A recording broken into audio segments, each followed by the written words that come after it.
Hello and welcome to Frosty Faustings 2026 here for the Guilty Gear Exar 2v2 Waseda Team Tile Tournament.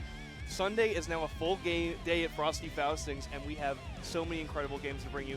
But we can't forget about the tradition about having 2v2 on Sunday, and so we're playing some Exar here today, Sammy. How you feeling? I'm feeling great, Deadward. So thank you guys for joining us. I really appreciate it. We're going to get started right away with our 2v2, and yeah, this has always just been a fun format for Exar.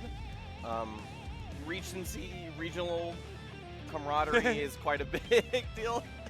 Don't wave to yourself. But it's always been a big part of the scene, just because we all work so hard together to put things to work on our craft. And so on the right side of your screen, I be playing on player 1 is we have Team Texas, and Texas has been really grinding the game, and efforts to a lot of the people in the community who are making that happen. So it looks like we do have a Kai first on the jam. Yeah, Kai starting off there for Cat Jam. And we got Pool Party on player 2, looking to both be May players, I believe. That's pretty good handle for a double May team. I like that. Yeah, I've been seeing a lot of good ones. I've been liking the double bedman team called Bunk Bed, because there's two of them. That's good.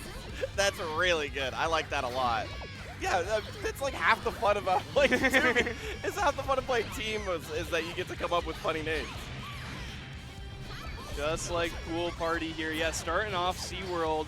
And just in case you haven't watched a Waseda-style tournament before, the way that this works is that you can get carried. And what that means is that each teammate will go up and play one game, and whoever won their matches, if both of the teammates didn't win their match, will play one another for the final round. So for instance, if our May plays here, then they're still in it. Whereas if Jam wins, it'll go the other way. All right. Super Puffball, trying their best to finish them off, but trying to find that last hit. Gonna get the finish off of that jump E, jump H, trace him down.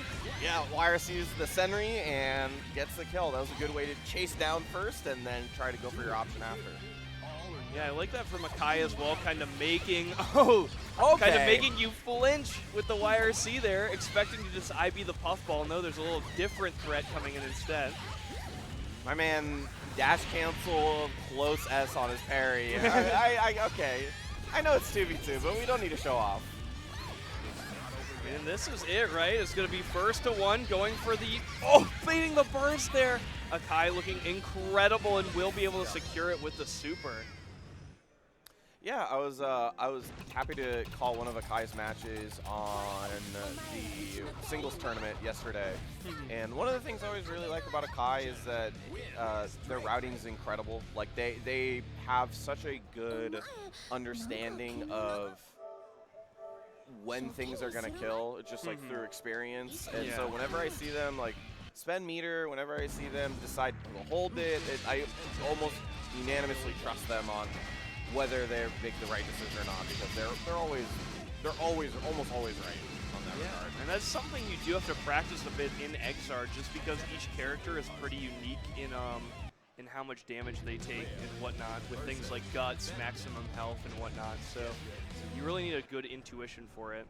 Yeah, man, this is an even better pun name than we thought, because it's Pool Party, because he's a pool. Jeez. Actually, yeah, that's A+. I love to see it.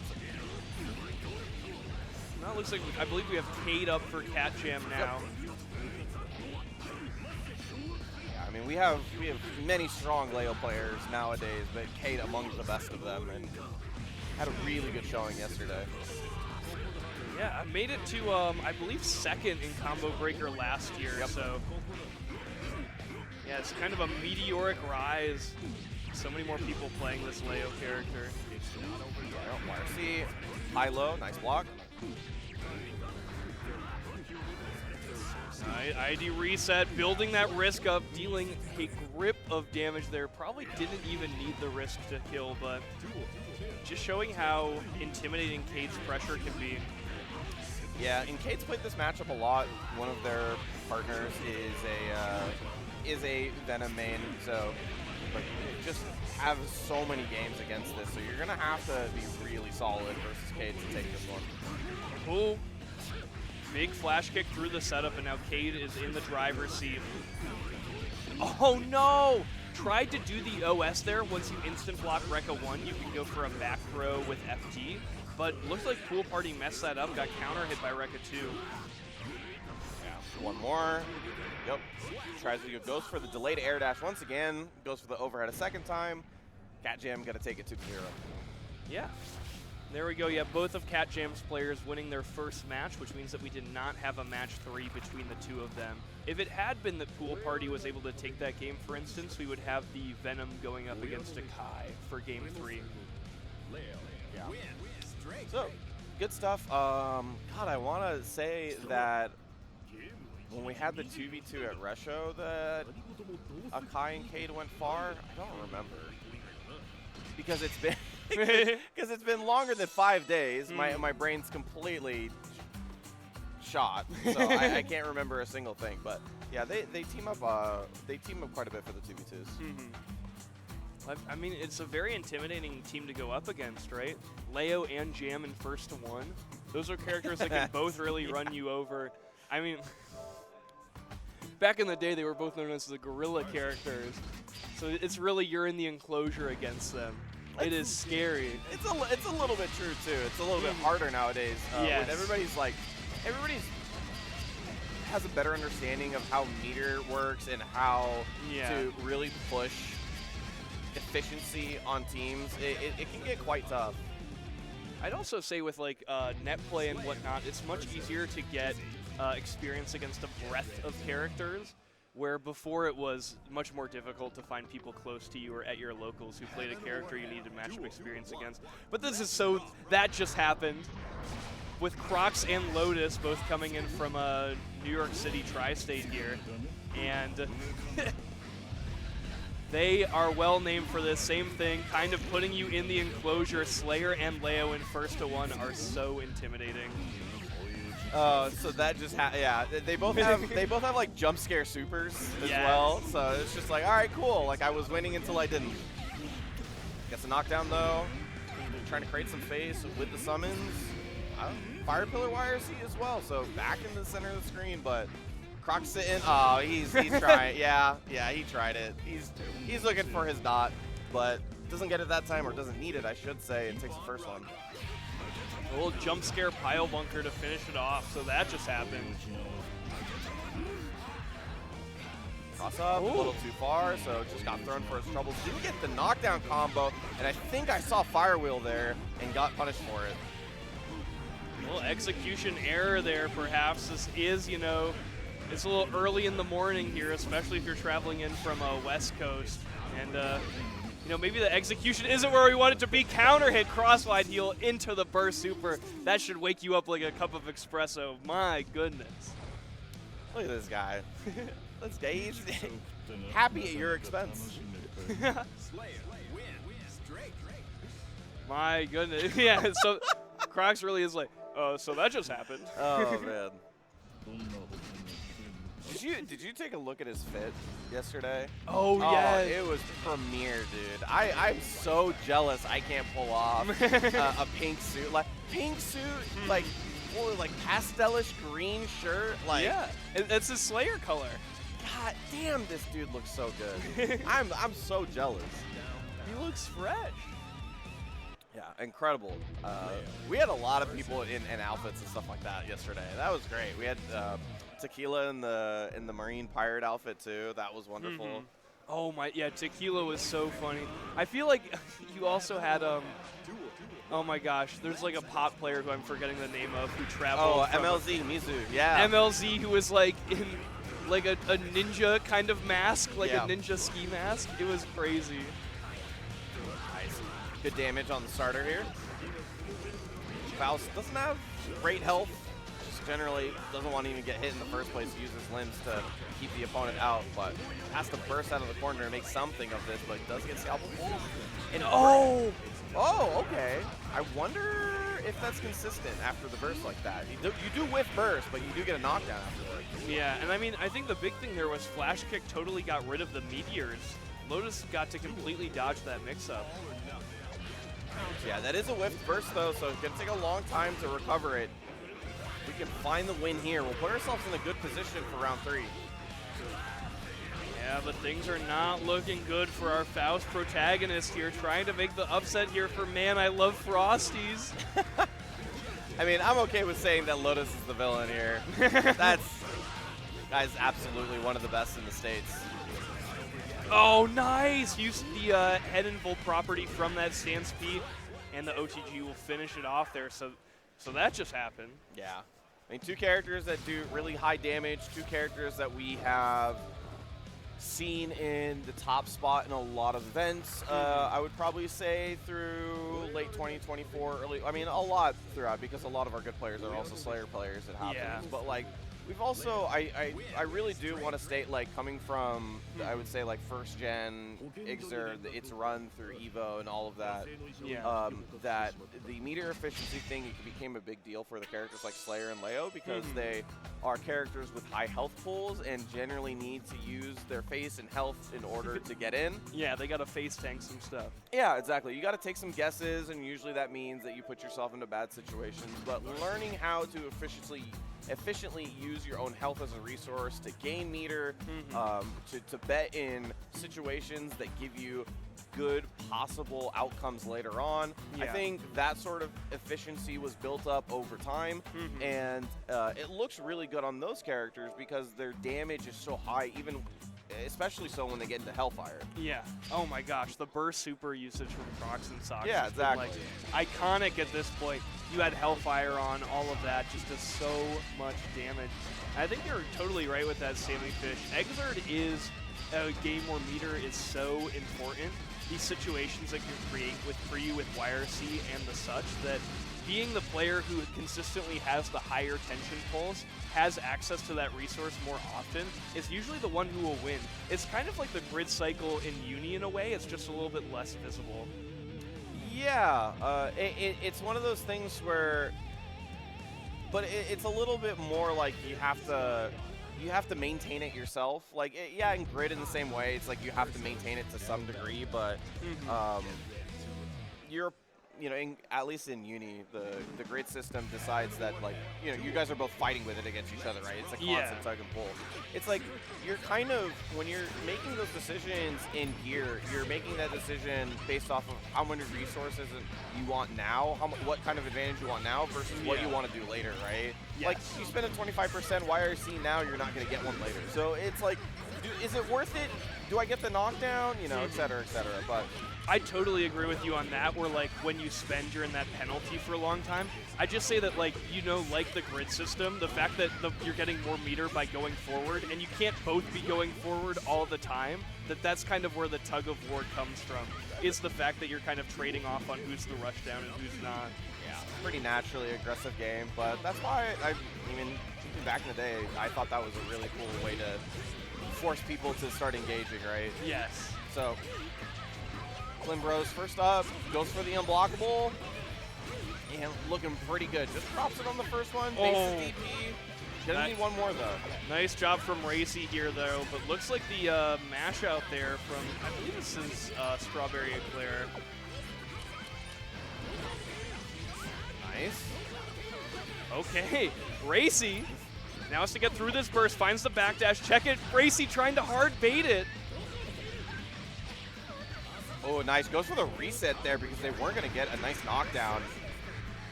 Yeah, Racy initially tri-state, but moved to Japan kind of recently, so had to fly all the way out here and getting paid off for it as well, taking this first game. Yeah, good stuff. Got an early lead in both rounds, actually, so that helped quite a bit. And tried to make that comeback. It's a little bit difficult on Kai because the character doesn't necessarily... The Oki on Kai is extremely good, don't get me wrong, but a lot of the times it boils down to, if you don't get the first high-low to work out, you are pretty much playing strike throw. Yes. So it's not fantastic in terms of, like, opening people up time and time again. That's what we give to, like, Milia, we give to Eno, right? Yeah, yes. So it's like, the control aspect is the more important part of Kai's Oki, so making a comeback in those situations can get difficult. Yeah, and I liked going for like the air throw reset as well, just to get a better knockdown and a little bit of additional damage. But now from Climb Bros, we have Bane coming up, who was able to get a big upset against Hellsap in the pool side. So maybe feeling a little bit more confident than he usually would be this weekend. Oh, that was the stance through the Gunflame, and Sol got hit with the orb because of it, because he bounced off. That was insane there from Bane. There you go, got the grab. Pretty nice. So got that excitement going on. Oh my. Okay. Okay. If that worked, that would have been sick. If they gold burst through like a DP or something, I would have been quite happy. The ships passing in the night with the Sol 2D versus the Raven 6H was insane. Oh no! After in the corner. Does have some meter afterwards, so there is some response. Nice! Yeah, just earning some space after that block, so that was really good. But has that 50%. If we can find our way in, the knockdown's good. One more mix here. Has the meter. Chooses not to spend it just yet. Bane really valuing having more in the tank like you were talking about, Sammy. Oh! Wait a minute. Oh, Guys dash out. Wonderful dash out. It's kind of unintuitive to forward dash to get out of situations like that, but for Raven, it's perfect. Yes. Yeah, has that invul on the forward dash, so it's a little bit less scary. And also just creates such a good situation for you afterwards where, your opponent puts themselves in the corner. Usually you have to combo them like this to put them in the corner. We just do it for free. Got the re-glide, so got the re-pressure. Oh. Yeah, Gen tried their best to get out of a bad situation. Again! Oh, wait a minute, and the cross under, very nice. Exquisite routing there, but jumps the wild throw. Yeah, early on the excitement, so it's not going to be as clean of a lockdown situation for Raven. J2K qualifies. Pretty even on life here. Oh no, that whiff is going to be terrible. The dropped combo there. Yeah, just trying to bet on the Bandit Revolver, slight negative frames even on hit, so both players know that and tried their best, but it didn't work out. But the bigger issue here is that Clem, or I should say Bane, has all of this meter to work with. You can reset pressure so often. Oh no, that was on accident. Definitely not intended to do that pin specifically. Oh no! Able to clean it up there. Bane dashing forward into the Fafnir and getting punished for it. We may see our first kind of game 3 of this tournament. Nice DP. Trying to get Jed into the corner here. Confirms the air combo on the Black Beat, but still good. No IB on the Fafnir. Yeah, so the second Fafnir coming out after that makes sense. Capitalizing on your plus frames. Oh, Goldberg's back into the corner. Catches the tech. Yeah, let's get max excitement already going. We're putting ourselves in a great position to close this out. Windmill slamming Sol Bad Guy after that burst. Insane. Tries to dash into it, but able to get the FD out in time to not get hit with the Gunflame. Yeah, that's not airtight, so good DP out. Excitement about to reset. Needs to find a hit to keep it up. There it is. That was so important. Oh, not quite able to get the punish. The burst was so spaced. But this is looking pretty good for Bane. Yes. Staying a little bit safe there, feeling the fear from Sol Bad Guy, expecting, you just kind of like to turtle up and just block whatever is coming. So a very good read to be like, Throw's going to get it here and take it. Yeah, not only that, it's an option that Bane wasn't going for too much, right? Yes. So it's like when you're thinking about how to mitigate the pressure from Raven, because you're seeing Gen was actually doing really well to DP a lot of the situations, right? A lot of glides were DP'd, very well, so that was really good. But when you're thinking that hard about something, because you have to do a motion input in order to get that anti-air, you're probably giving something up in your brain space. So when that situation didn't come up correctly, it was like a perfect time to catch them off guard with a throw. Yeah, that was excellent. And like you were saying, Sammy Fish, I feel like that was maybe the second throw that Bane had done that whole set. It was not something that he was representing very much in his pressure. I think he honestly went for the fake throws more with the 6H. Maybe, yeah, but that's the cool part about playing first to ones, first to twos, like I would say like smaller formats, is that you can kind of engage with whatever mix-up you want to. First to twos sort of kind of define that because you don't have enough time for most characters in Guilty Gear to show every single option. So it's like you kind of pick what gambits you want to use. And yeah, matchups favor into it, player styles favor into it. But, you know, there's going to be worlds where, oh my god. Was Pat the Flip just 6-7ing? All right, so we have the Killer family, wonderful Rev Tuesday family. Versus Witches Be Like, which is Swirly Glasses, and another player who I will know very shortly, Nodi, as well. So story time really quick. When I was getting back into Xrd, Irene, who was very welcoming to get me back into the program, was like, hey, you should play Eno.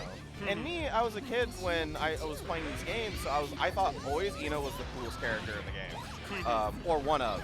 And so I was like, cool, this is a great time to learn Eno, right? Lest did I know that the reason why she wanted me to learn Eno is because she wanted somebody to parry Note just like that. She just wanted to Twitter clip me. Wow. That's all. She basically set me up for murder. Well, the opportunity here for Irene to represent it on stage, going up against Swirly Glasses. But a long way to say that she is very prepared for this matchup, so she definitely knows the ins and outs and plays a lot of it. It's one of her favorite matchups, actually. That is in first to one Eno. I'm quaking in my boots, everyone. Nice, gets a knockdown here, oh! catches it, doesn't get the confirm off of it, but nice, stroke confirm, maybe tried to beat the burst, yeah. Nice, that overhead card paying off dividends, always the one that Jam players are going for first, as it makes her mix-up game so lethal. Nice! Yeah, good recognition of just needing anything to work, and we'll go with our fastest option with 5P. And also that, like, Eno was almost definitely going to go for the command jump there. Extends the combo, gonna get a card back up. Nice, Moari Komi for the first time. Oh, didn't get the knockdown, or didn't get the hit, so you couldn't get the knockdown using the Geki card. Nice, once again, using that stroke really well against the puffballs. Oh my gosh, able to block with the YRC, get past that puffball, and the strokes have been a little bit difficult for Irene to deal with so far. Yeah. Nice, got Irene to spend 50% as well, so that part really well. But in the corner here, accidental charge, YRC'd it just in time to stay safe, and gets the late dive kick and the kill. Air stall out there. Excellent finish there from Irene. Our Emoto. Great stuff. But next up, we got Pat. I don't remember if Pat got 9th or 13th. But fantastic showing in the bracket. Looked really good. Took out a lot of really strong players as well. And now gets to play through the 2v2, which is it's really, the 2v2 is great because I think a lot of people, I mean, for better or for worse, take the singles tournament seriously as their test for a year's worth of work, to really put all your efforts in front of everybody and try to see how far you can go. And then you come to here and you get like a fun tournament to sort of lay back and relax. And yeah, winning is fun, don't get me wrong. But also, it's fun to take some lower stakes and just enjoy your time. Yeah, and you know, you're playing with your friend or someone who you thought it would be fun to team with. So there's also that kind of like camaraderie aspect of it as well. And I feel like it's also fun because sometimes after a tournament, you really do not want to hear what your friend went through in their bracket and what happened with Solar and whatnot. But when you're watching it together, when you're on the same team, like the commiserating afterwards is usually a lot more engaged. Yeah, it's usually a lot of fun. So, I mean, should also say, by the way, that Pat will also know this matchup quite a bit. There is a really strong NorCal player in the name of Chassity, also did really well yesterday. Yes. Upsetting Crocs and Socks and Pools as well. Yeah. So this matchup tends to not be in Eno's favor, but definitely it's Eno, so you get knocked down, it can be anybody's game. Yeah, Nodi doing pretty decently so far. Chip has really low health, so it doesn't take too many blows to finish him off. Yeah, it just needs to find those hits. That's definitely a strategy for Eno as well, is just trying to go for the max damage situations at every time because you don't get to hit this character a lot. Nice! Good burst bait there, and the Killer family gonna take that 2-0. I wonder what they mean by Killer family. Sounds like a Spikes family sort of thing. But great stuff. Both of them. They're the parents of the Guilty Gear community. I think that's what it's supposed to be. We're all family. For the Xrd family, absolutely.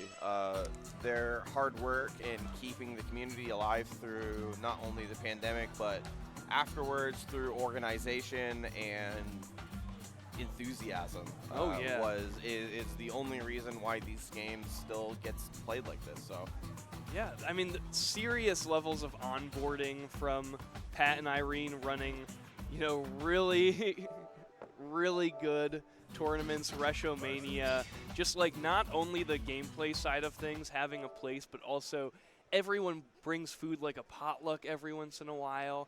The West Coast Xrd events just always seem like the funnest time in the world. Newsom, I need the train, bro. Like, I need to get up to NorCal regularly. Where's the freaking train? Well, they need high-speed rail to get Sammy Fish up there. You really want to stick it to the man. Build the goddamn train. Yeah. I want to go up to Calibers and eat food. Why does it take 5 hours to get there? We solve this everywhere else in the world. It's so appealing. What if we were in the West Coast and we could go play Guilty Gear events together? That's really hey, if it's not that you want to go out to tournaments and try your best, and it's not that you want to really test yourself against the best. How about play Guilty Gear just to get some food? Because for some reason, there's so many good people who know how to cook in this scene. It is great. So Mr. and Mrs. Masher, we're going to have Hellsap and Learn here. We got Learn on stage right now on the Soul.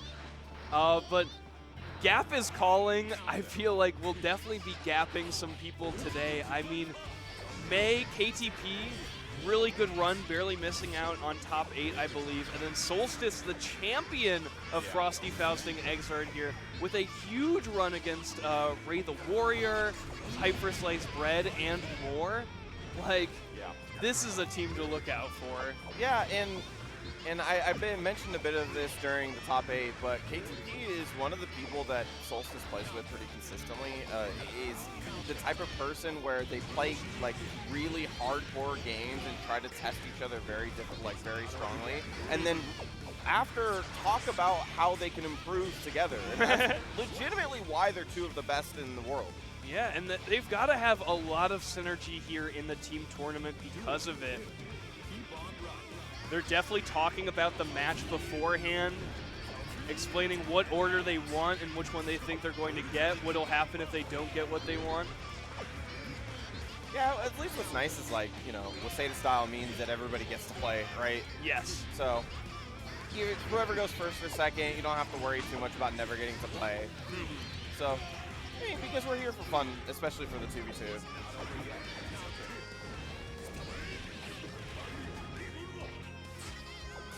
A little too close. They're getting hit by the reversal throw from KTP and going to finish that up. The green versus green match there. First one in control and just kept it the entire way through. It's difficult versus May as well. She's a character that just kind of has to move unorthodox, a little bit unorthodoxly. Unorthodoxly? Is that a word? Unorthodoxly. I think it is. I'm. It sounds all right. I'm gonna hope You could so. say she moves in an unorthodox manner. All right, listen, English major, relax over there. All right, just say I'm right and move on. Oh no, yeah. You're right, Sammy Fish. Thank you. No, I'm the last person to talk about stuff like that. I'll get the wrong accept or accept, and I'll be like, I am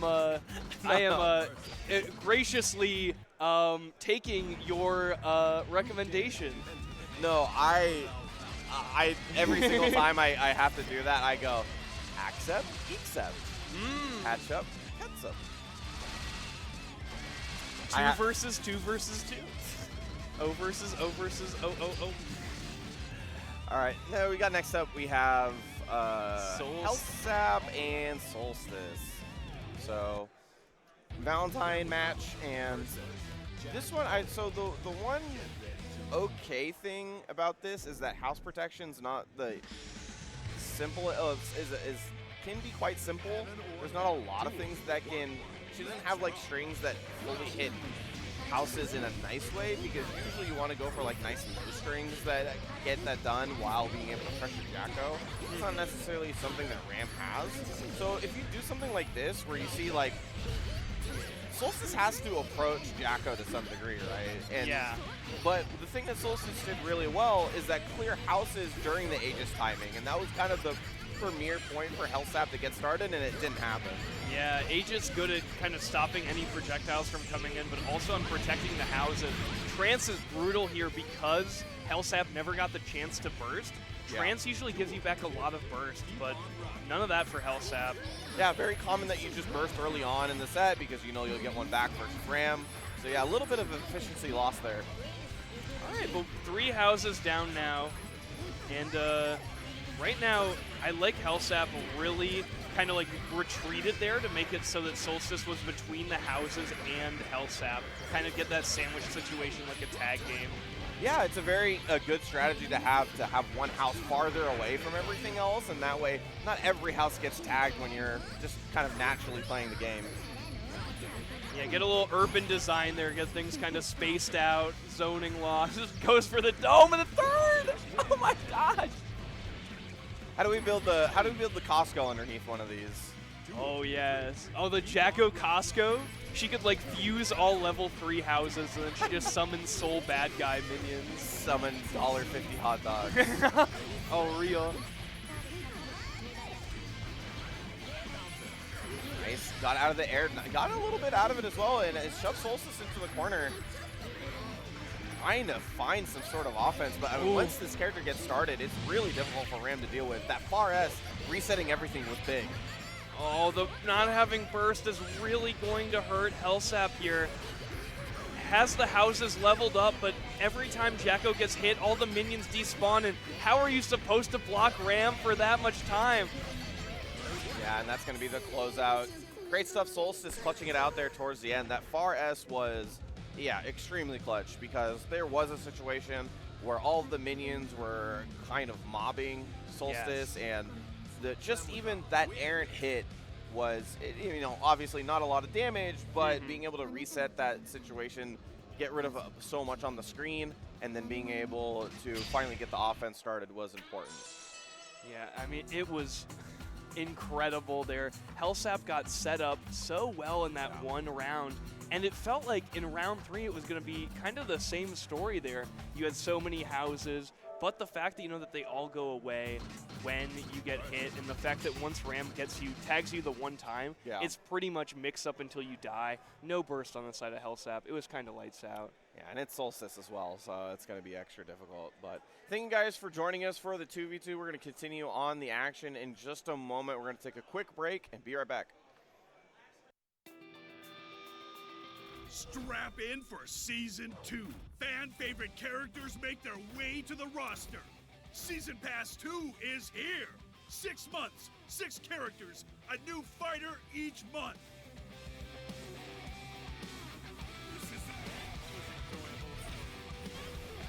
Legends Unleashed!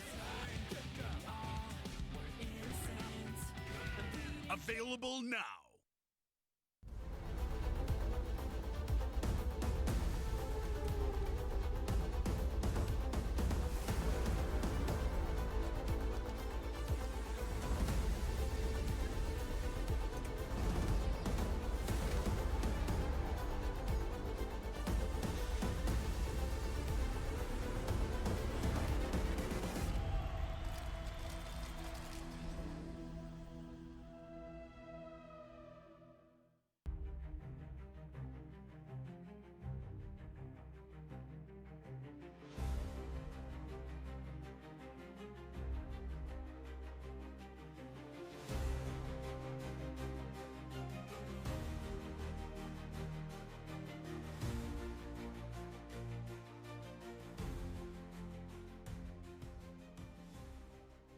Atas at the shop.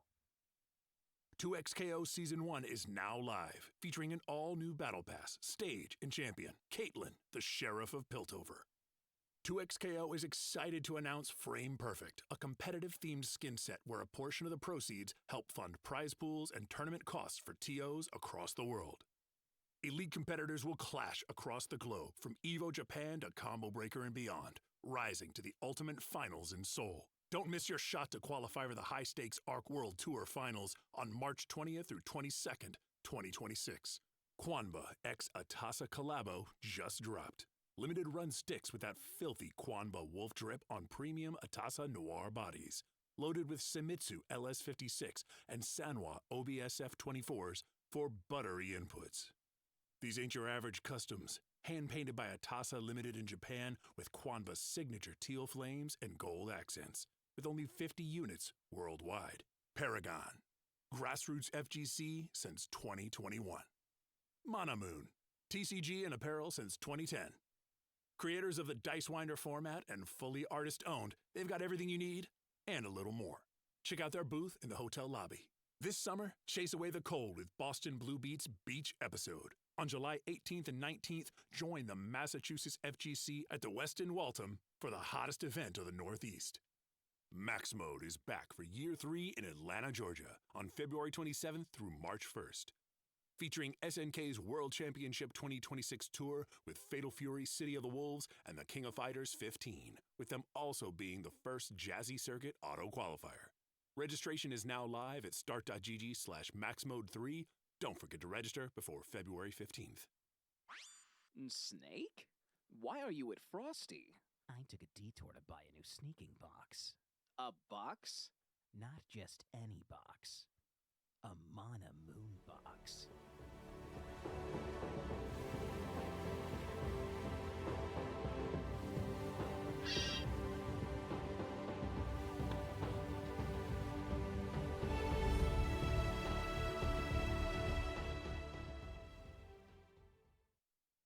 Be sure to check out all of our awesome Frosty Faustings merch.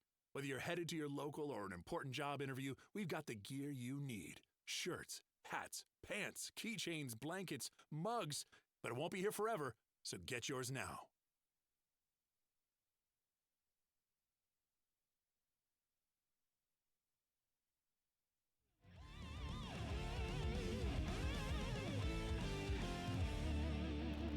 And we're back here at the Exar 2v2, coming up with the International with Ray the Warrior and Ogi-chan, who both made top 8 last night and was one of the teams that people were looking at like, this is disgusting. Both of these players are so good.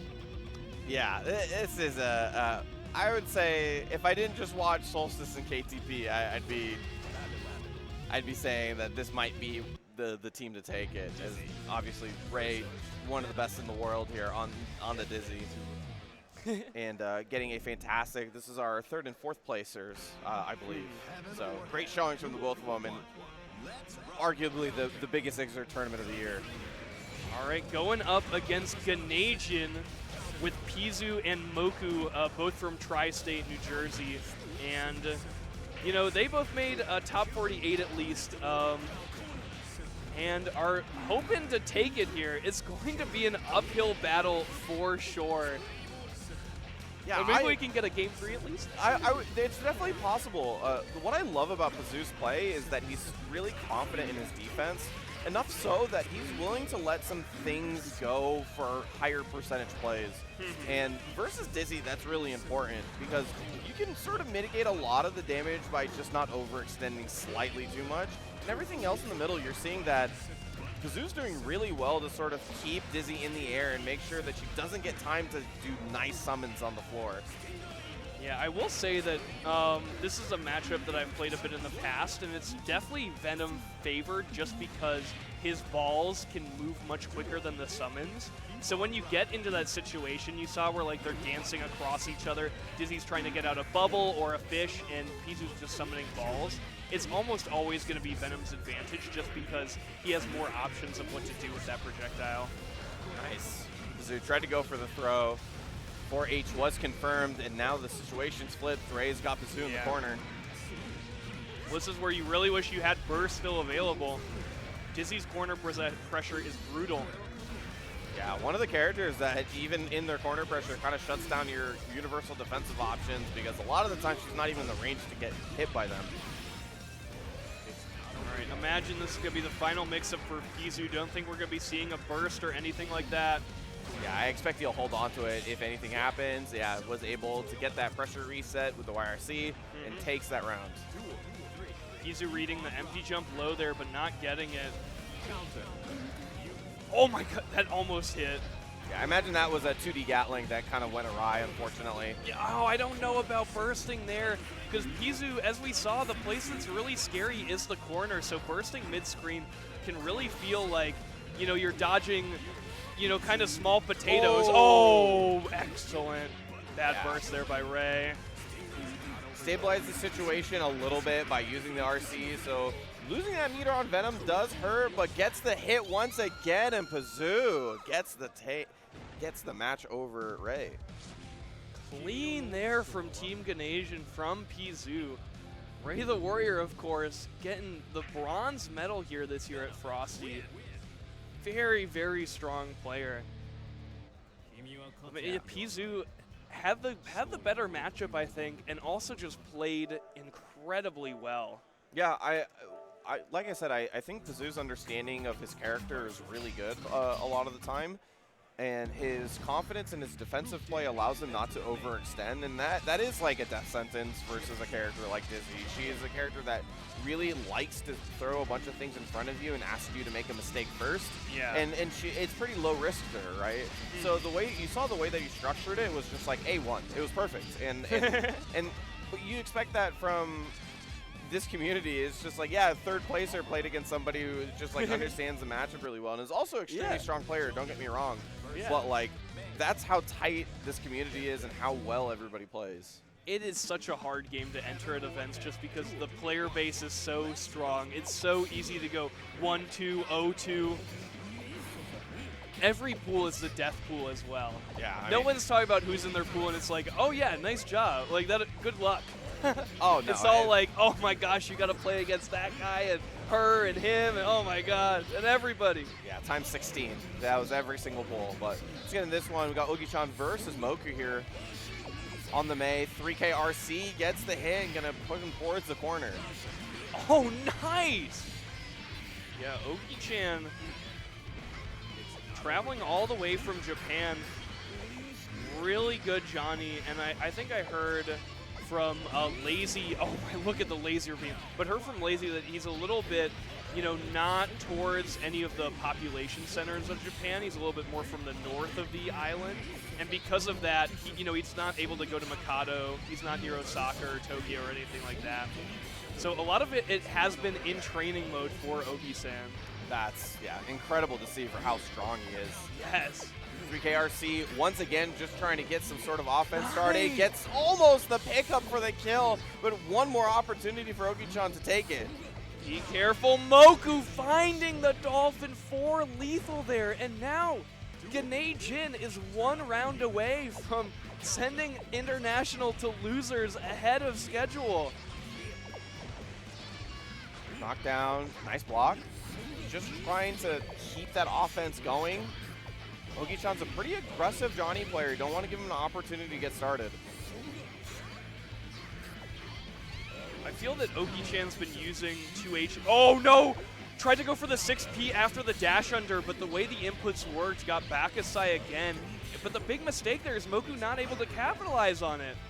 Yeah, wasn't able to get a good situation after it. Yeah, getting able to close that out. But good on Ogi-chan, who was able to pretty much mitigate that situation by getting a nice hit and converting. Nice. Pressuring with the instant overhead misfire, level 2 on deck. Luckily, the miss bar slash is going to create the opportunity for Moku to get in. A little bit of a scary burst there, but does get away with it. Once again, just going for the knockdown here, trying to create good Ogi situation. Nice. Sniped out of the air. Gonna need one more, but has a ton of meter to work with here. The anti-air defense force finds it again. Oh no, but the miss on Bakasai again. Has 100 meter though, so definitely. Oh, Oh, my God! he's so good. He's perfect. How Moku was definitely intentionally baiting that, and Johnny is just so good that it worked anyway. Good bait there, and cleaning it up. Ogi-chan will now have to face down Pizu. Oh, I saw every single one of what I think is 10 active frames on that dead angle. Oh God, dude. That's the thing that really, it's one of, Johnny's dead angle is so good. Not only is it -6, so Yes. it's extremely hard to punish for the majority of the cast, but also it's extremely active. So you have to, you can have the opportunity to low profile it to some degree if you have a character like Ino with stroke or any character that kind of lowers their hitbox. You can dodge it, but getting away from it in those situations is so difficult. It is tough, tough. And we finally have our game 3 here, which will be the winners of both of their individual matches. And I think this is, Ganasian really wanted to win both of their games because I feel like Pizu is a little bit less confident into Johnny than Moku is. It can be a really annoying matchup. Misfiner able to deal with the projectiles very well. And additionally, Johnny's buttons are just able to mess with Venom a lot. Good back throw there from Pizu, and baits the burst as well. Yeah, puts himself in a really good position though. The dead angle's out, gonna give himself an opportunity to play some offense here. Gets the hit, burst back. I like him not being greedy despite having the life lead. Yeah, that burst was important just to secure that Ogi-chan stays at level 1 for a little bit longer. Yeah, I mean, but look at the, one of the things that people will say sometimes is like talking about Johnny levels running out of points sometime on commentary, but all of this damage has been with 0 levels so far. This has been Ogi-chan finding stray hits and the like. Johnny is a very good character even without his central gimmick. Once again, dead angle's out. A lot of this has been Ogi-chan just finding stray hits and confirming them. Yeah, as you're saying, not a lot of like Oki setups. Not getting levels for this. Nice! Oh. The instant overhead on a charge character, you know Pizu is holding down back all the time. Exploiting that. Both characters use burst, so there's a little bit of opportunity here for Pizu to get away with it. 6P, 6H gets knocked down. Nice, plus on that charge Q5. The air stall is just insane from Ogi-chan. We saw Pizu showing 6P there and always getting hit by the level 1 S-Finer when Ogi-chan did 2H, but now that Ogi-chan has levels, he's trying to go for the air dash instead, and that's what Pizu 6P is there to beat. Yep. Nice burst, by the way, gets out of that situation. Doesn't have meter, though, so we're really fighting for some sort of resource to work with to start. Yeah, needs to hit a coin or get a little bit more bar for his YRC, but looks like Pizu's going to try and clean it up here. Can't quite find lethal, but chip is a factor right now. Oh, nice spacing there for Pizu. Oh my God, actually cutting the ball and avoiding the chip altogether is going to lead into getting another chance. Has Pizu's burst, try to do it again and hit him, but the 6P catching the teleport, and we're at our final rounds. 6P on the transport there. Pizu really good vibes as to what Ogi-chan was looking for there in the clutch. Right, Misfinder to create some space, and remember, every time Johnny is getting a Misfinder like that, able to dash forward so many times, he is getting a ton of meter. That's why this character is one of the best in Exard, because all his playstyle gets so much meter the way it's designed. Oh, found a 5D there. Gonna be able to re-level. Yep, getting that level 3 stock. Goes for the delay. Nice throw into the corner. Keeping it burst safe there from Pizu. Can't squander this opportunity when Ogi-chan so nicely put him in the corner. So much recovery. Or sorry, the opposite. So little recovery on that dead angle attack, making it so Johnny's almost plus in that situation. It's a mad struggle. Knockdown starts the offense. Finally, a Dark Angel on the board here. Nice. FD's out just a little bit to get the pushback and then jumps over it. Oh, weathering the pressure really well right now from Pizu. The H version of double head or mad struggle helping him out. Nice, good punish by the way with the 2D. One of the few characters that can get a reasonable punish pretty consistently. And the Carcass raid being the premier word in that sentence there, able to close it out. Yeah, and you're not seeing double with Ganasian. Those are twins, Moku and Pizu. Using their fraternal powers to defeat the International, Ray the Warrior, and Ogi-chan. What an upset so early on, Sammy Fish, and what a fun Game 3 to finally get. Everyone so far has been a shutout. Yeah, so the first Game 3 that we've had, and it was a really, really good one, but like I said, I'm a big fan of Pizu and his gameplay a lot, because he is that confidence that you can see in his play really shows throughout all of his other decision making. He doesn't need to necessarily overextend a lot of the time. He's pretty confident in using his meter for lockdown situations and doesn't feel like he needs to use it defensively as often as maybe some other Venom players do. Yeah. And tension in general is a meter like that, right? It's a meter that really allows you to express yourself in a way that other meters in other fighting games don't. There's usually a premier optimal way to play in a lot of other games. For this one, it's like what I value in this character is how the tension gets spent. Yes. You know, there's plenty of ways for expression there, whether it's with, you know, going for setups, additional routing, or combos, or things like that. Like, one thing is that we got Tequila and Mayumis right now on stage. Tequila, you were talking about, was in the pirate costume yesterday, and showing off his little guy. Yeah, I'm so happy that Tequila came out, not only because it's just nice to have people from all over the world come out to hold this shit Chicago to play fighting games. Yes. But it's also, we've also, as like fans of the game, have been watching him for a lot in Japan, and he has been just a really fun jam player to watch throughout that time. So getting to see him live is a bit of a treat. Yeah, and I mean, all the Japanese players have been, you know, very amicable, very gregarious. They are all having so much fun. As we were talking about, like, yesterday, dressing up in, like, not cosplay, but instead just, like, weird costumes was very endearing. And they've just been hanging out by the casual setups all weekend, playing with people, using their little translator device to talk to people. And it's been kind of funny because the device is really, really bad at picking up. And especially if you have any sort of accent at all, it's just brutal.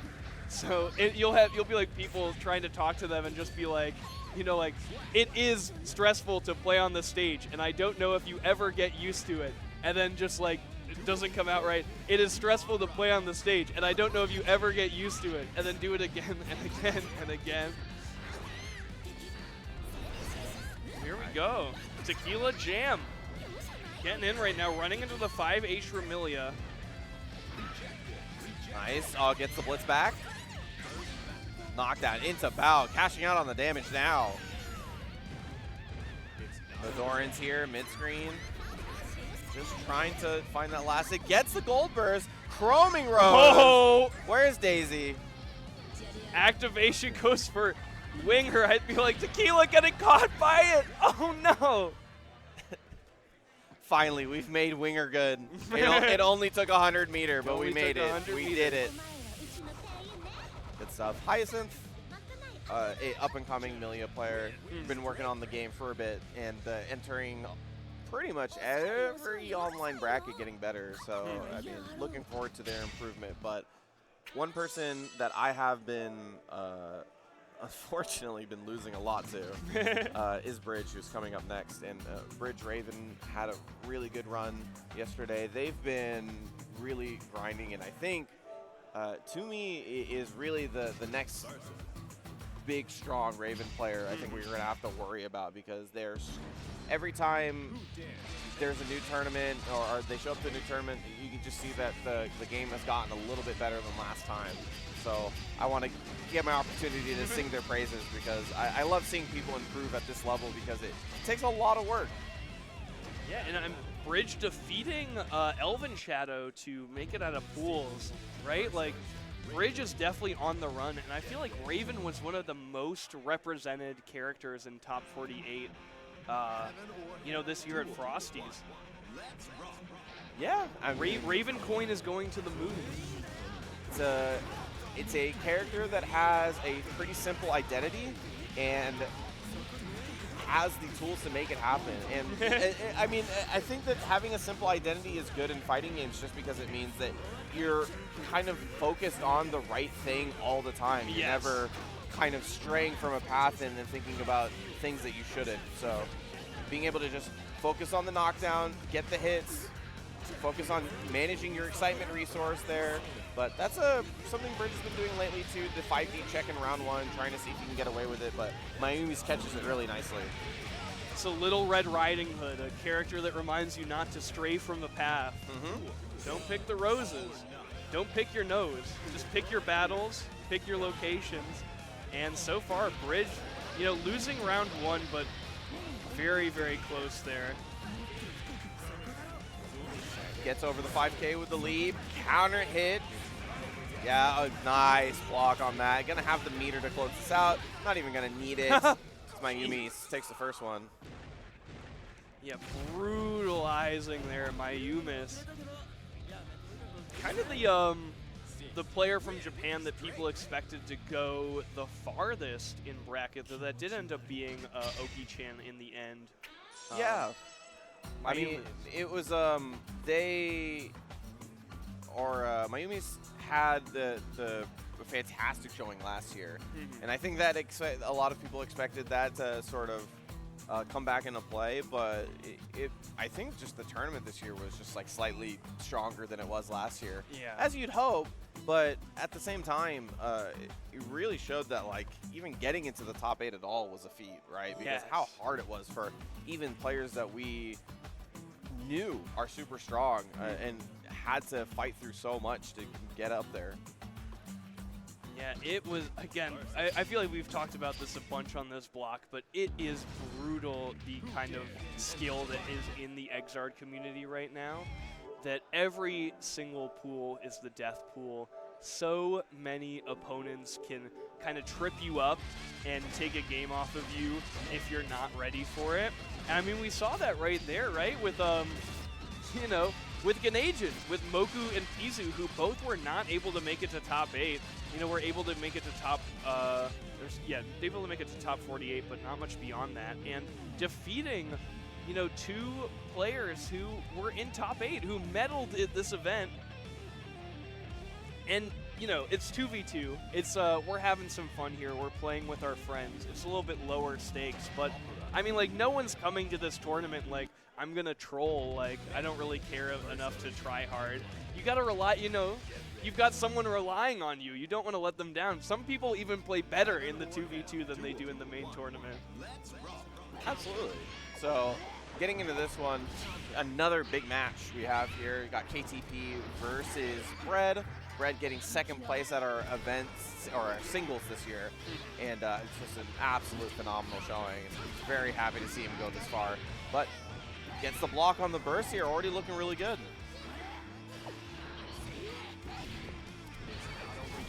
Oh, a little bit far on that Kira Tatami, but the back throw is going to help out Bread a lot. Make it pretty clean to finish this round. Yeah, the instant overhead will make it easy enough. Yeah, I saw Bread do a lot of that throughout the weekend. Just Yozansen round 1. A good way, even on a lead or a deficit, just to kind of test whether your opponent will think on layer 2 originally or not. All right, Bread making all of the right decisions, but the P follow-up is a decision that people almost never make for Baiken. Maybe a first-to-one kind of adaptation there for Bread. Oh, I would love to see if he can hit one. That would make me very happy. Oh my gosh, the stare down. Just barely spaced out of the chain, but the threat of it is making it so hard for KTP to move, bait the burst.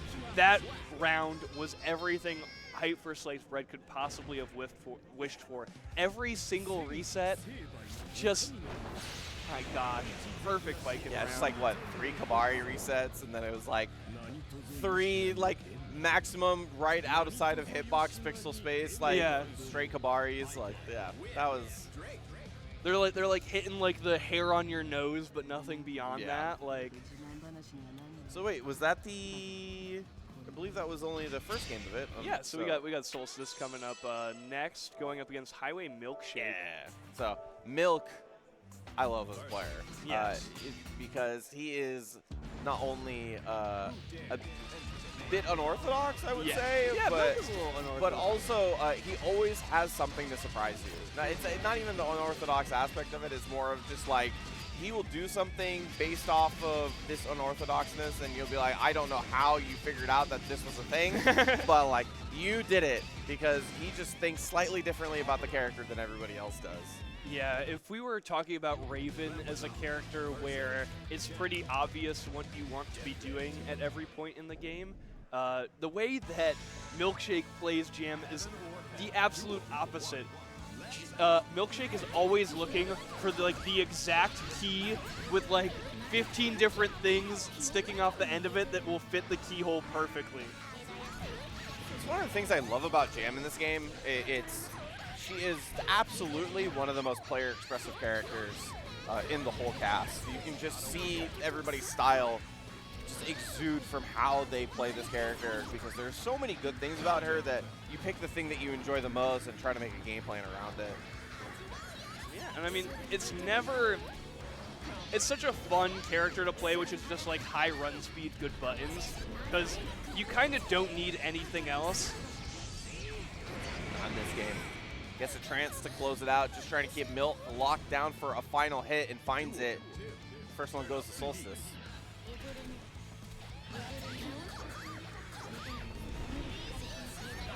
Ooh, tech out with the JH, but not close enough for the close slash to connect. Proximity normals are alive, folks. Really unfortunate there for Solstice. Got Senri, full charge. Just trying to get more value out of the next situation here. See if we can find that and get to use this Max Kargeki. A lot of patience there from Solstice. Covering the approach very well right now from Jam. Milk has definitely been running out of air actions pretty frequently here. I feel like every single jump from Milkshake has been a double jump. Yeah, maybe just trying to angle their way into a good situation, and Max Geki card definitely gives you the ability to change your trajectory quite quickly. Ocho, yeah, nothing. Yep, Excellent. Good reaction to that as well, understanding that that's very likely in a round end situation. And Solstice ties it up 1-1. Clean stuff there from Gap is calling. So now it's going to be Hype for Sliced Bread versus Solstice, which is what we saw in Grand Finals yesterday. Yeah, just for a 1-1 though. Yeah. I mean, who knows what can happen there? Who knows? That was when we were watching it with like the Aoni crew. One thing that we were commenting on was like the fact that Solstice was winner side Grands really changed the calculus of the matchup a lot. Like Ram having to lose 6 times makes it so much harder coming into it. So maybe this will be the chance that IFCYipeS Bread needed. Not having the weight of having to beat Ram 6 times, you just need 1. I definitely think in those situations, it's like you take it as it comes and try your best to just make adjustments on the fly. Yeah. But yeah, a fresh plate here definitely bodes well for, or at least like changing the perspective of how you're going to approach this. Nice. This has almost been entirely grounded now, and now Solstice is jumping, but both of these players trying to play very, have their cards close to their chest, not put themselves into a situation where they have access to less moves than they would otherwise have. Gets a throw, 5D YRC, just trying to keep him locked down here. No jump on there, so it just gets away from the Escobari. And throws the Azami. Ooh, even through all the overheads, Vikin's still able to parry it. Do it, do it. I need to see the Himawari. I really do. I would just, I'd pop so hard. What better thing to do than to just Himawari the first place for the winner of the tournament? Who really won after that? Yeah. Reputation restored. Come on, come on, come on. Oh, man. Okay, fine. We'll just regular win. Whatever. Yeah. I'm quite impressed that Bread had the read there. I feel like what I was really thinking was that Solstice was going to try and dead angle attack pretty early. So the belief that Bread had that it was just going to be the high-low mix-up, not the hit or no hit, is really key. A little too far for the Kabari. Nice throw from Solstice here. Sakura just getting him out once again. And really just a lot of control and difficulty for Solstice here. Wasn't able to find a clean hit. Afterwards, a counter hit Tetsuzansen. Brutalizing Solstice for recalling that sword there. Not enough for the dust loops. Goes low. Check the burst right now on the side of Solstice. We'll have to use it soon. Try to get the air throw, but just a little too high off of the first jump for Viking. Good job killing the sword there. Red playing really well right now. Stagger pressure with the 5K. Gold burst. Oh no. Yeah, just Daru RC just trying to get anything started.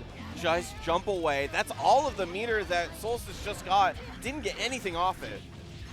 And clean. IFCYipeS Bread, those lows almost always connecting and able to get that redemption. Beating Solstice in the 2v2 even though he lost during the singles. Yeah, I mean, I love watching him play so much. Brad I feel like he just has the clearest idea for risk reward on this character, and he has no bones about just understanding that Azami is extremely strong. Yeah. You know, he doesn't care that it's weighted in his favor. He's going to do it as many times as he's possibly going to be allowed to, and that's going to lead him to the win. So good stuff. Well, yeah, I mean, it can lead to such kind of like devastating counter hits. And on the other side, what were Solstice's punishes to it usually? It was usually like, ground throw, eventually tried to go for command grab close to the end, but that was the extent of it. Yeah, it was just, I feel like there was never a good situation for Solstice. Like, the best situation was like the 100 meter and then like just good defense from Bread, so just couldn't find it. But I think that's just losers for them. So thankfully can still see them later on, and hopefully you'll get that chance. But we're going to have to take a quick break, and we'll be right back with some more Xrd.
check out two of our artists, Kinda Not and Ianzu Art, located in Artist Alley booths R2 and L7. Be on the lookout for their upcoming Devil Trigger and Mob collections. Gatekeep.us for merch that beats life in a first to 10 and then says, I don't even play this game. The Skullgirls Community Tour 2026 is in full swing. Frosty Faustings is the first offline stop of the year. Coming to Combo Breaker, CEO, TNS Online, and more to be revealed. More details at start.gg/Skullgirls. Unleash the next era of Fatal Fury City of the Wolves with Season Pass 2. 6 explosive DLC fighters dropping monthly from January through June 2026, starting with Taekwondo Master Kim Jae-hoon. Returning legends Nightmare Geese, Blue Mary, and Wolfgang Krauser join the fray, plus 2 epic mystery characters teased for massive surprises. Slashback returns April 11th and 12th for its 4th year in Northern California. Featuring an Artist Alley for the first time, they're taking their celebration of anime and fighters to the next level. Register now at startgg/slashback and follow their socials for updates. CEO 2026 returns to the massive Rosen Shingle Creek in Orlando, Florida on August 14th through 16th with the biggest lineup in history. And hey, while you're there, check out the 24-hour Jabali World Arcade with over 100 arcade cabinets, karaoke, and more. Registration is now live on startgg/CEO. Be sure to check out all of our awesome Frosty Faustings merch. Whether you're headed to your local or an important job interview, we've got the gear you need. Shirts, hats, pants, keychains, blankets, mugs. But it won't be here forever, so get yours now.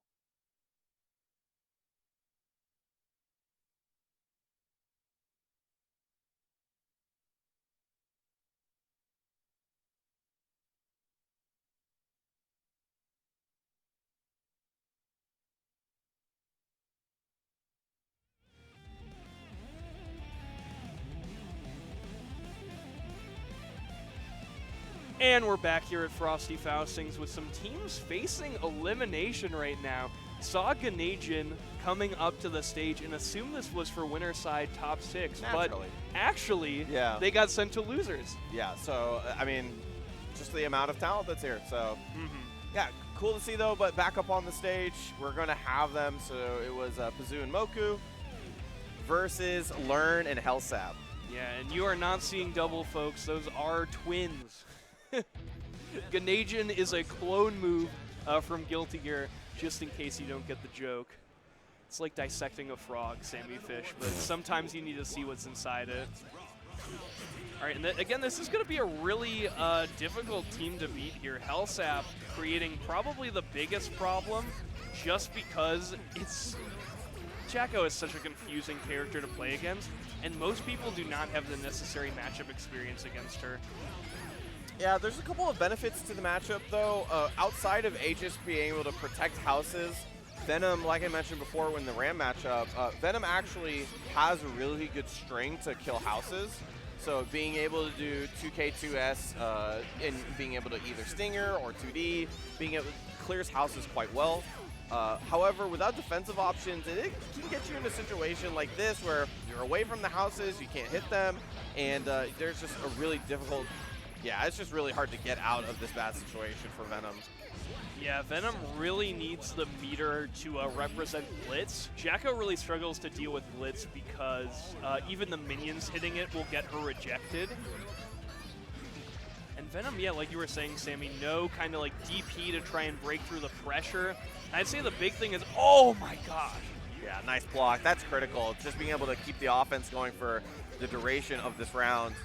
Pizu may regret not finishing off that house when he had the chance. P-House at level 2 right now. Yeah, backing up afterwards. Explosion. Yeah, just unsummon. Unsummon, resummon, get the houses back into a safer place before we start the offense. And it is looking like lights out right now for Pizu. The houses are leveling up. Oh, but that hit is going to get rid of all the minions at least, so now it becomes a waiting game.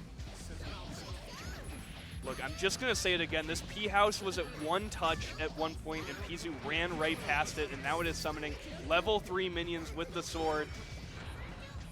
Nice, yeah. Clearing the ball as you go along as well with the jump D. Oh, Carcass in the Aegis! Oh, good. Or Pizu, no! Yeah. good stuff. Wasn't able to, I mean, got the burst out, but wasn't able to really find that knockdown. And then there wasn't a really good situation. It felt like Pizzu was trying to find an opportunity to get some ball sets going, to kind of cover the options, the approach necessarily. Maybe try to get him to stop throwing houses and start creating that optimal space, but really couldn't find that opportunity to really get some sort of tempo on Hellsap. Yeah, it really did feel like a matchup inexperience issue. I feel like there were a number of kind of like unforced errors from Pizzu that were just because things like Aegis and having to kill the houses are things that can take a moment to adapt to, and really like is helpful in like a 1st to 2 to have the opportunity to do that. But because this is 1st to 1, I feel like Jacko is one of the scariest characters here. Yeah, it can definitely press. It can definitely press you just a little bit, and sometimes that can make you make bad decisions. So it can get quite tough at times. So Moku, early start though, looks really good. Yeah, and a lot of respect from Learn. Doesn't want to give them the opportunity to get started that early. Earns the burst. Okay. Even through the double jump, Learn wasn't able to properly anti-air that. Oh! All right, relax over there. Oh no, and no burst there for Learn. Yeah, knockdown, gets the setup, DPs through it. Learn, no bones about it, will use that DP as many times as he's allowed to. Learn trying to mix it up there, go low, but Moku was ready with the throw. Nice. Recognized how that Nsenga hit and knew that that Tyrant Ray was going to be a good option with the lesser amount of frames that he got from that knockdown. Very key to keep track of that. What the, oh my gosh. Yeah, once again, back into the corner. Expect the burst again. No, holding on to it this time. Nice mix-up from Learn as well. Moku now kind of trying to bait the DP on that mix-up there, but you know, you're getting a lot of nice things for Soul because of that. The fact that you can sometimes do nothing and Moku just won't do the mix-up is really helpful. So good for Learn to represent that DP early on. You're not going to get as much equity from it just because it's not a 1st to 2, and guaranteed burst point there for Learn. Nice jump away from the wild throw. Good read on option that hasn't even happened yet. Just understanding the next layer from Moku. Gonna get the confirm off of this, and gonna need one more. Nice! Grand Viper underneath the Dolphin there. Learn trying to go overhead, but because of the crouch there for Moku, kind of flying right past. Yeah, one of the smaller characters in the game when crouching, so air dashing over at the height that you do generally versus the rest of the cast tends to send you over this character. And it is quite frustrating for a lot of characters because it means they either have to alter what button they press to catch a crouching May, or that means they just forego that mix-up entirely because sometimes it doesn't make it that much it doesn't make it very valuable anymore. Yeah, you are kind of missing out with the value of that and the fact that you have to do it. You know, it's just more executionally tasking to make sure that you're doing like lowest possible air dash on every mix-up when you have to like manually time it and the like. All right, maybe it looks like, oh, we forgot to set buttons on a Hellsap side after changing teams. So just immediately stopping there and going back to character select. Good recognition from the players there. That would be an unfortunate kind of DQ to have to get. One more opportunity. Moku versus Hellsap. Doesn't have the range that Venom does in terms of block strings, but she does have good block strings for house killing. And a lot of low committal moves for in these whiff ranges that doesn't need to worry about too much, but already unsummon, resummon, trying to just get that house snowball going. Still has the S house in the pocket dimension, was not able to deploy that after the unsummon. But I do kind of like May in this matchup a little bit more than Venom, and I think the reason for that is because May's mix-up is like instant. You know, you're not like fiddling around with like Carcass and the like that.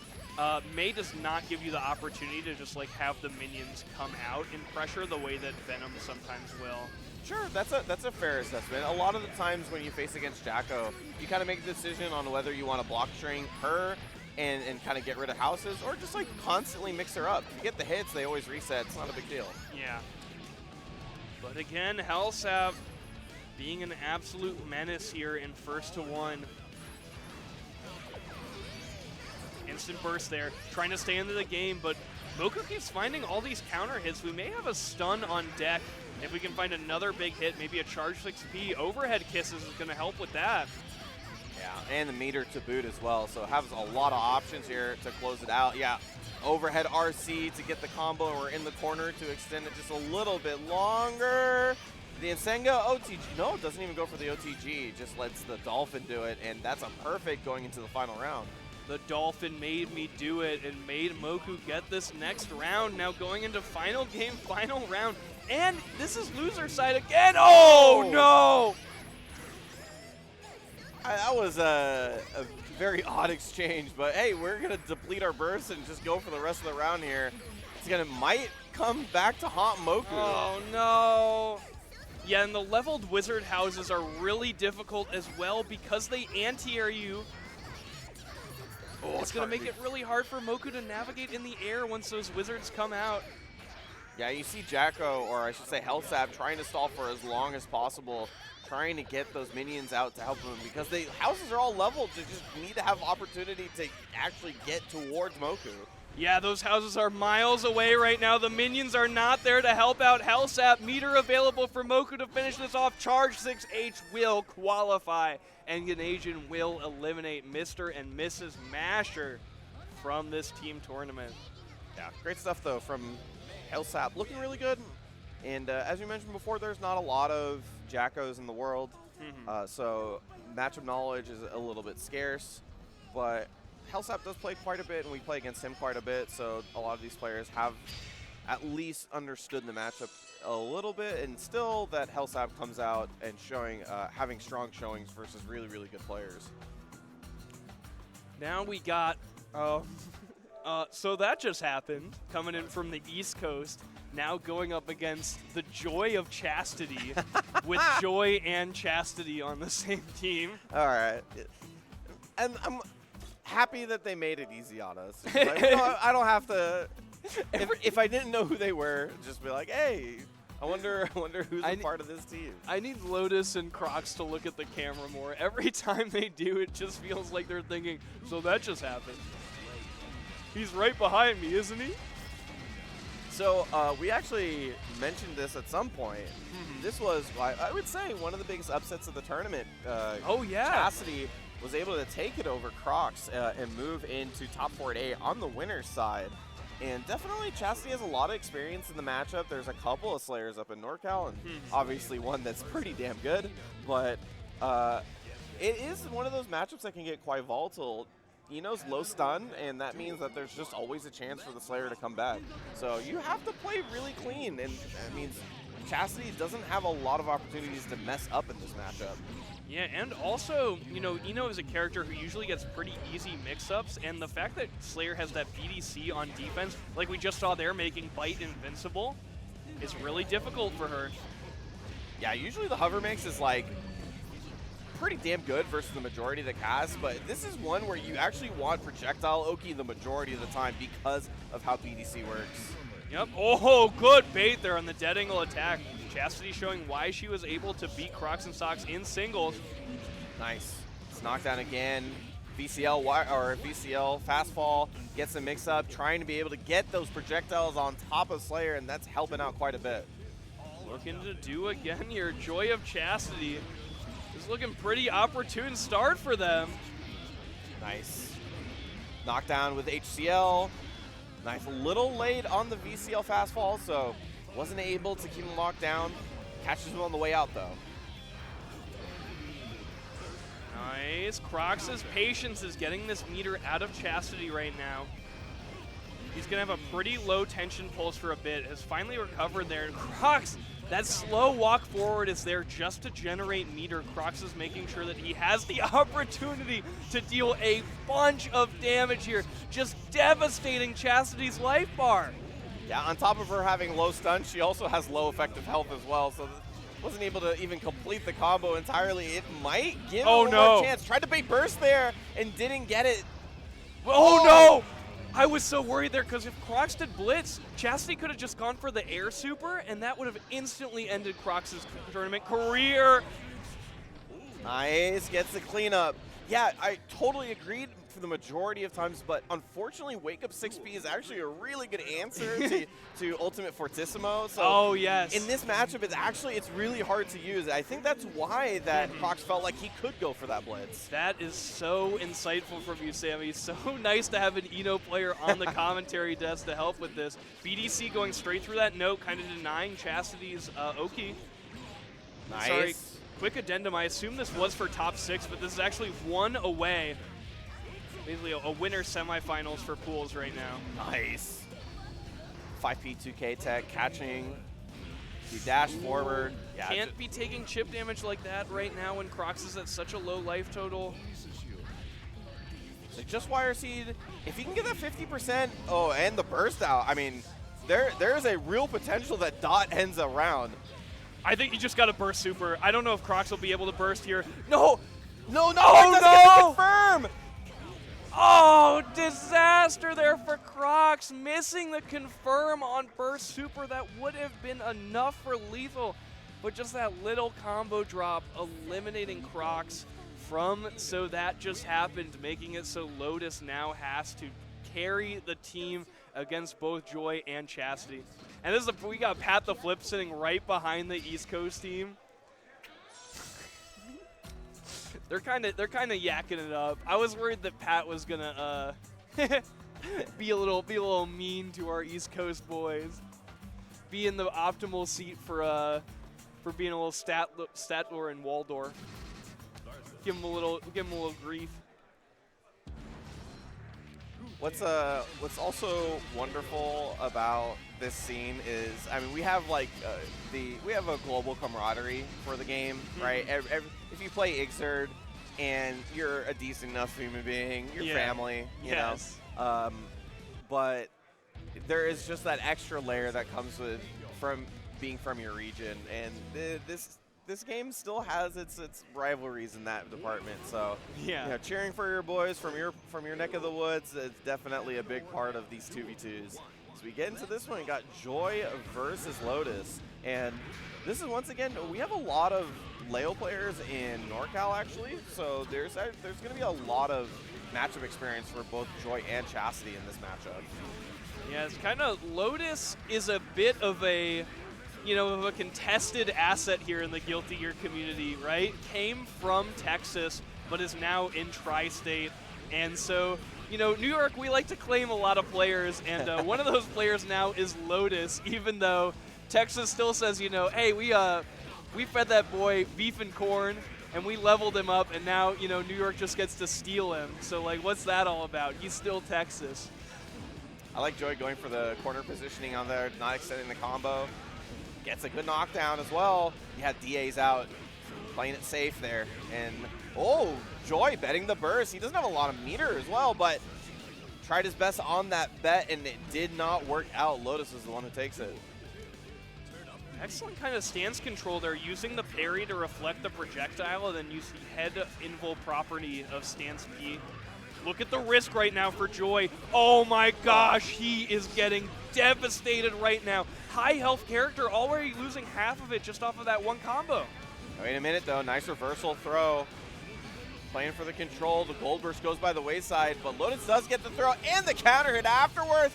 Confirms into the super, but like you said, high health character, gonna need one more. Look at, oh no, again. Joy is able to steal this corner. An unfortunate combo drop will kind of ruin Joy's chance of being able to run offense here. YRC looking for the throw, but luckily Leo is able to make himself throw invul with that 2D. Nice. Got the red ball setup going. Not a lot of room for Joy here. And I really like that Lotus, instead of going for a mix-up there, just reset the block string, push out with S-Boom and go into mid-range where any little hit will do. And obviously, you have great tools for that, like S-Boom itself or 5H to find that last final hit. So good closeout from Lotus, and we get one more. And yeah, super quick win there from Lotus. I mean, just kind of running through Joy with like a speed run there. All of the instant blocking really not helping Joy there, I felt. Had a lot of meter, but also had a lot of risk every time he got opened up because of it. And I also like when Lotus had a life lead like that, disrespecting the plus frames with H-Flash was really, really good. Because it's... Also, I feel like with the player Joy is, I feel like Joy is going for the continued pressure there. He is not worried about the fact that he's in flash kick range and that if he overextends, that could be the end of the game.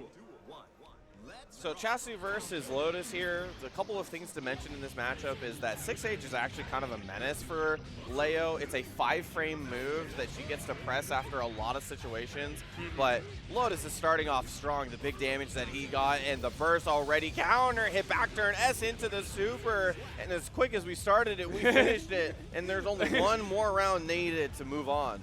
And the only people who will know what happened is those in the audience that day. The beatdown that Lotus gave to Chassity. Okay, early burst off in here for Lotus, and now one round away. A brutal start there with that counter hit. Like you were talking about, Sammy, Ino is a low stun character, so she can't eat these counter hits the way a Slayer could. Yeah, going a little too early before the note and being able to flash kick with the invul through the note and hit Chassity. Oh, that 6H, like you were talking about, very quick mash and also represents a throw OS as well. UF doesn't hit, but does pop the risk just a little bit higher. Ooh, I like the double note there. Oh, finds low. Nice. And waited a slight bit before going forward, waiting for the block stun to happen, but it didn't happen. Flash kick through, and Chassity needs one more herself. Good 2K to beat the 5K from Leo there. Now Chassity, oh, trading places there. Ships crossing in the night between those two, the stroke versus the berserker slash. Oh! Nice confirm out of the air too, 50%. Next hit can be damaged. You see him looking for the back turn S to confirm into super there, but gets the burst. Oh, counter hit, no. Swipe back in town. Pick him up, is gonna need one more afterwards. And gets it. Nice stuff from Lotus on the closeout. And they're going to be moving on through the bracket. Clean there from Lotus. I love that final berserker slash in the ending because Chassity was kind of scared of the air approach there, the instant air dash JK or the like. And so she was steering note high there, expecting the air movement. But Lotus, you know, Leo can't move very well, has almost a step dash, has like kind of like a run and a pause. So I don't think Chassity was worried about the ground approach from that distance at all. But Lotus able to kind of finish that early acceleration from his dash and then go into the berserker slash, letting him cover much more screen than Chassity expected. Yeah, it's Note's really good in terms of trying to get Leo to move for that reason. Like you said, doesn't have traditional run movement. But Zwite, the sort of berserker rush move, it goes under HCL, so and counter hit obviously leads to good damage.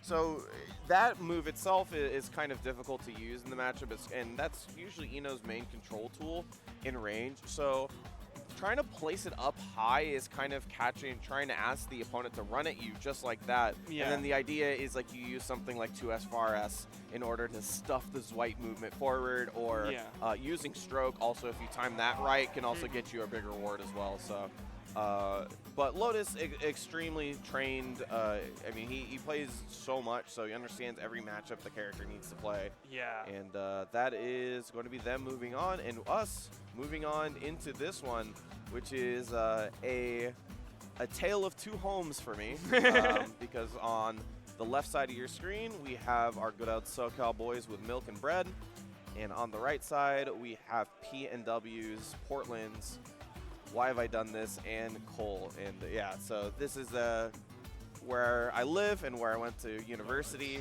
and the two on the right, we haven't been able to talk about just yet. Why Have I Done This and Cole. Why Have I Done This? Extremely smart Leo player. The type that has broken down every situation and can explain it to you as well, which is a real good a real good buff for a commentator because it means that you can always ask him every question and be able to get really clean and concise answers. And Cole, I will hopefully get to see in a second. I'll talk about him in a moment, but going to get this first one going versus Bread, who is the first one up versus Why Have I Done This? Yes, we got Shokupan going up against one of us speaks only the truth and the other only lies. Really impressed that was able to fit on the display here. Shout out to Stream. Yeah, what font is that? Take guesses? Is that 4, 5? Like, give me I have to put on my reading glasses. Take bets on font size? let a fighting game player take a bet on something. He'll do it immediately. But taking a bet on this, getting it to work out, tried the Escobari, and just not finding that moment to even get started. The control from the tatamis have been so difficult to get through. And Shokupan can just keep doing that over and over again. Bread with so much meter on deck. Bold mash out there. Yeah. Really, I mean, I feel like Why Have I Done This was just waiting for, the counter hit S or anything like that to immediately route into super for the launch and the continued combo. Deals a ton in Hellfire. And it felt like that was the real out that was there for Leo.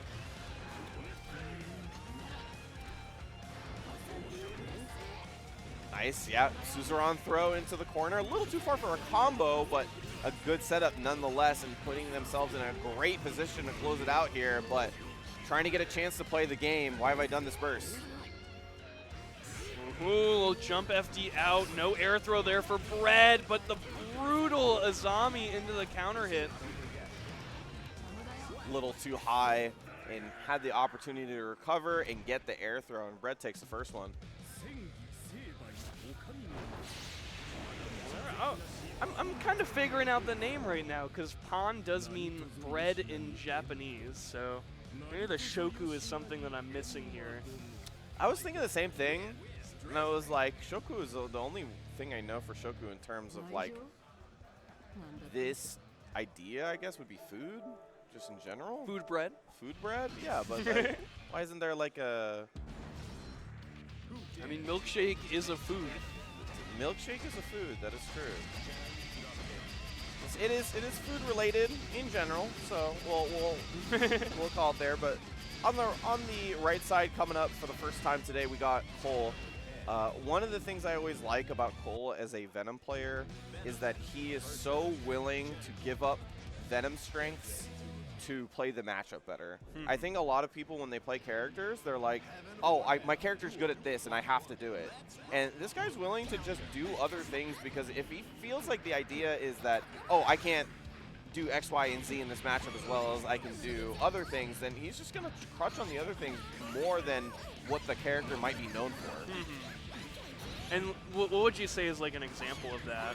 I mean, he's a player that's willing to go airborne a ton on this character. Oh, that's not gotcha, necessarily something you expect on Venom, but he really showed me that this character's air buttons are phenomenal. Oh, yeah. JH is ridiculous. I feel like it's so easy to try and 6P it, and it's just too low. It still hits you in your, underneath your head invul. Nice. Clean. The hallmark of his strategy is using Bishop Runout in those situations. Usually it's supposed to be money for Dark Angel, but Bishop Runout kind of works in mid-screen in the same way. Yeah. It's a very risky option to do, just because if you get hit once, it's likely that you spent that 50 meter for nothing. But it is so flexible, and also I will say, as someone who played Venom, it's a very appealing button to want to press. Like, you just feel so cool when it works. Oh, great bait there on the burst. Has a lot of mirror. Yeah, supers through the carcass rate, so gonna get this one to hit, but I don't think Cole minds. I mean, it's 50 spent, and then afterwards the Oki's kind of just okay. He tried his best to go for something nasty there, but just got thrown out of it. Instant teleport mix, now going for the Dark Angel. No meter there for Milkshake, so taking the full chip damage for there. Watching the movement tutorial right now. Jim, it will pass it, and the puffball getting sniped by the Stinger, securing a game apiece between our two teams.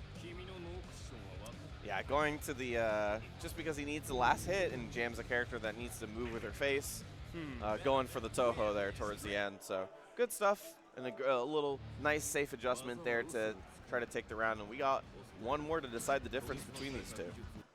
Man, and again, this is the deciding match, and this is for top 6, winner side or loser side. So both teams have made it at this point. You will be seeing them in top 6. The question is now, will you be winners or losers? And the team quality we've seen so far has been incredible. You do not want to be facing elimination in top 6 here. Yeah, this one's going to be a good one for sure.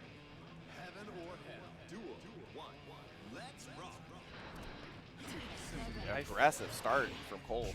I'd say that Bread is probably favored here. Baiken has a lot of things with Azami that can make Venom's strengths, such as the Oki, a lot less relevant, and the biggest one being Dark Angel. Yeah, and so there's another aspect that Bread actually really likes about matchups like this is that Azami builds meter.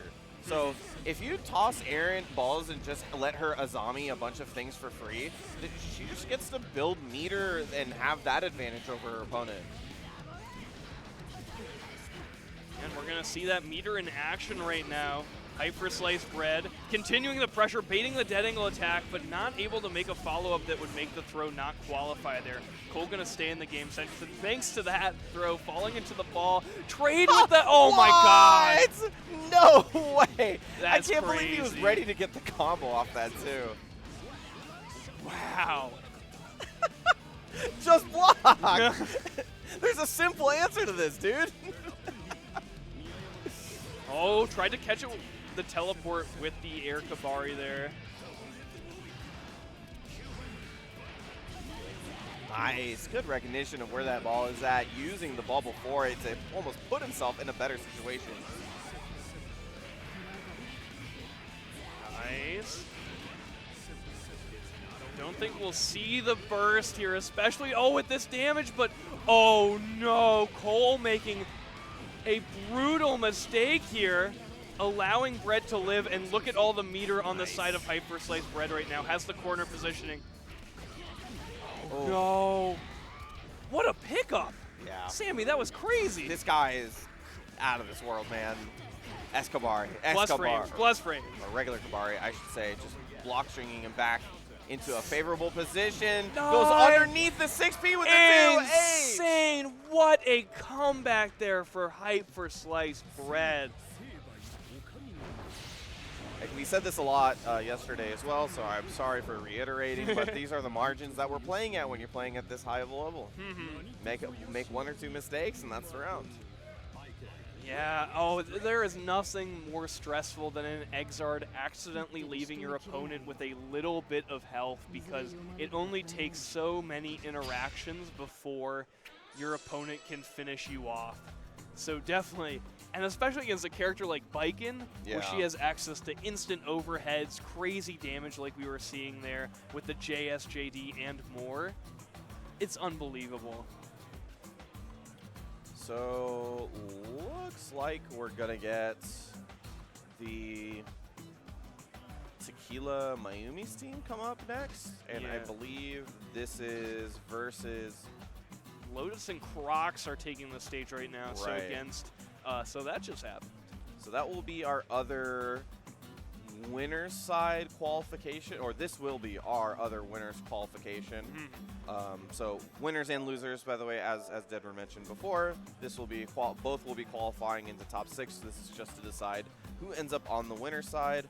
On the loser side, it seems like we have gone through the majority of it, and we have towards the end playing for that loser side on the bottoms for the top 6 qualifier.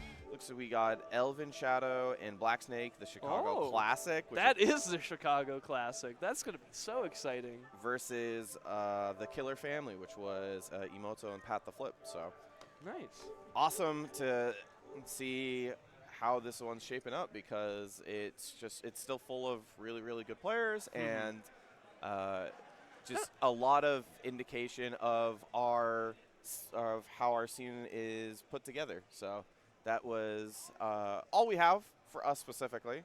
and we're going to be continuing on with the 2v2 action in just a moment. So thank you guys for joining us. We're going to finish up this bracket in just a moment. Don't go away.